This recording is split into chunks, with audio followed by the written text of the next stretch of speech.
Having fast blitzes that get home right away is great for your defense, but this can leave you really susceptible on the back end of quick passes. But what if we can get consistent pressure with 4 while dropping 7 into coverage? Well, this is going to make our defense even tougher to go against. The play we're going over today is slant zone 2 out of the formation dime 2-3-6. What makes this defense so great is it's only a 4-man rush, but one of our rushers is a looper coming from the second level. This makes it so tough for the offense to block it up, and you are going to get home a ton. Even if they block tight ends, block running backs, this blitz is going to come home. So if we're only rushing 4, that means we are dropping 7 out into coverage. This allows us to flood the field with zone coverage players and just take away all the quick passes over the middle, give them no quick and easy reads, and allow for this looping pressure to come in. And the last wrinkle for this defense is we can even run this out of a cover 3 shell. This play is cover 3 bluff, also in dime 2-3-6, and the setup is going to be the same. It's going to look identical pre-snap, but now we're going to have a cover 3 shell on the back end. This is going to confuse our opponent, make them second guess how they want to attack us, and once again make them hold that ball,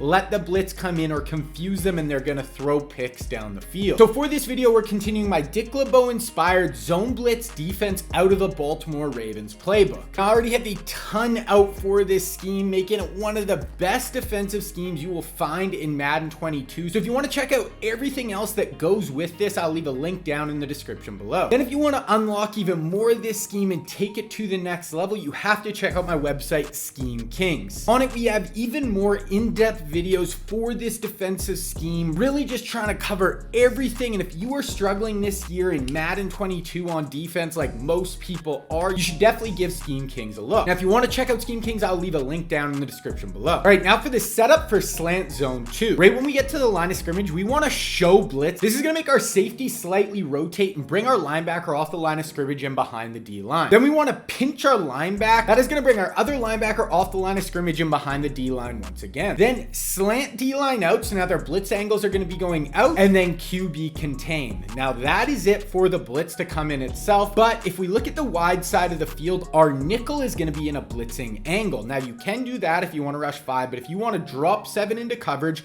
all we have to do is bluff blitz him, and that'll put him on a 3 receiver hook. This is one of the best zones in the game and is going to help us be another user in the middle of the field. Then if you want to call the cover 3 version of this blitz, guys, the setup is the exact same, except you don't alter the nickel at all. You just leave it as is. Then the player we want to user in both of these blitzes is the non-blitzing linebacker. So that is the setup for both of these plays. Let's go take a look at the gameplay. So this is what our play art is going to look like, guys, and you're going to see on this play, we see our looping pressure coming in off the wide side of the field. Now we're going to look here, guys. They are actually blocking 7. So 1, 2, 3, 4, 5, 6, 7. Only these 3 players out on routes. So they're blocking 7.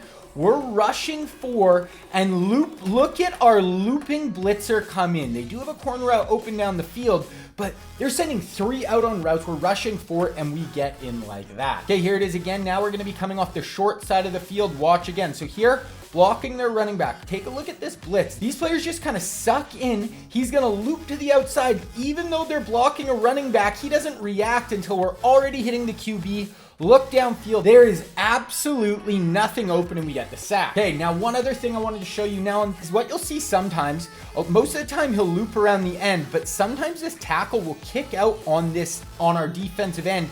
Then he is going to shoot right up the B gap, and now it's going to come in even faster. Watch this. Boom. So instead of looping in, he comes up the B gap. They're blocking a running back. Running back has no shot. We look down the field. Like, we have 7 players in coverage. There is nothing there. There's nothing quick over the middle of the field, and we get him for a huge hit in the backfield. Hey, here we have gun bunch on the field, guys, and once again, we're bringing our loop right here. He's coming in off the edge. Now, this is just about realizing what type of routes they love in gun bunch. They love this tight end wheel route right up the seam. He'd ran it a few times. So this is just having a good user, ton of people out in coverage, and I'm able to read it and just step in front. So having a great user when they feel that pressure is going to be huge, because now we're going to be able to make plays off their mistakes. And then one other adjustment we can do that I never went over is we can also adjust our flat defenders on the outside. So here they're in soft squats. We can also shade underneath and then put them in hard flats, which I do quite a bit, or we can shade over the top and put them in cloud flats. It all just kind of depends.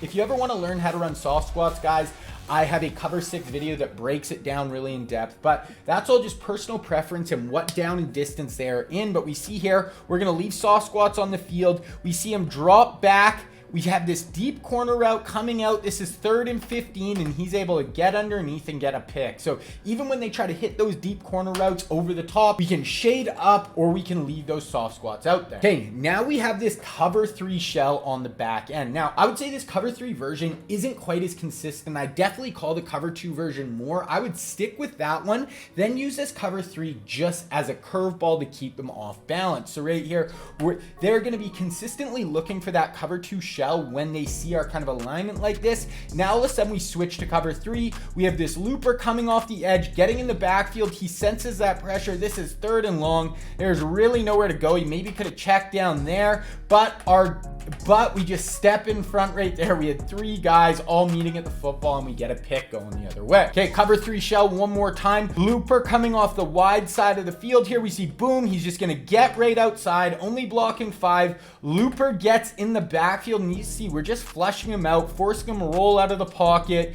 Nothing open. He tries to force it down the field, and we step in front once again. There, you're going to notice also when we're playing that cover 2 version of this defense, they're going to try to hit us in the middle of the field. So now we switch to cover 3 and we take away the middle of the field and just affect their reads. Now this defense is going to be a great look to give us this unique 4-man pressure. But if you want to be able to run one of the best defenses in Madden 22, we have to have a lockdown coverage that we know is going to give these pure passing offenses a ton of issues. So if you want to learn how to run the best pass defense in Madden 22, you need to check out this video right here.